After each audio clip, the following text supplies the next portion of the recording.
Sual verilir ki fikrimdən keçirib amma etmədiyim nəyəsə görə günah iş görmüş olaramı? Deməli bu məsələ belədir ki,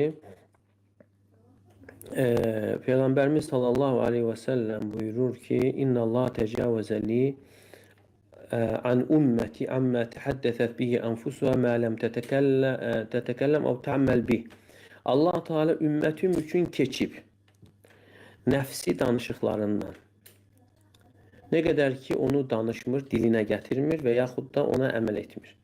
Yəni, bu hədisə baxdığımız zaman, deməli, insanın nəfsində düşündüklərinə görə, qəlbinə gələn fikirlərə görə günah yazılmır. Nə qədər ki, o fikirləri insan söz olaraq dilinə gətirmir və yaxud da əməl olaraq həyata keçirmirsə. Amma başqa bir hədis də var ki, yəni insan bir günah haqqında düşünərsə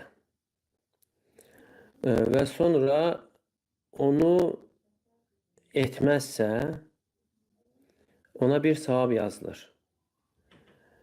Yəni burada da bir məsələ var ki, əgər o qətiyyət formasına çatarsa, onda ona bir günah yazılır, etməzsə belə.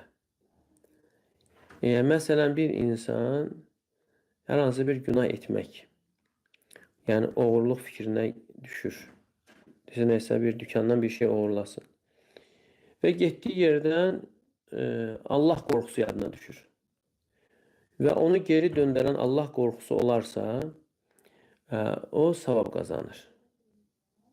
Yəni oğurluq etmir, yəni onun geri qayıtmasına səbəb Allahdan qorxması olduğuna görə savab qazanır.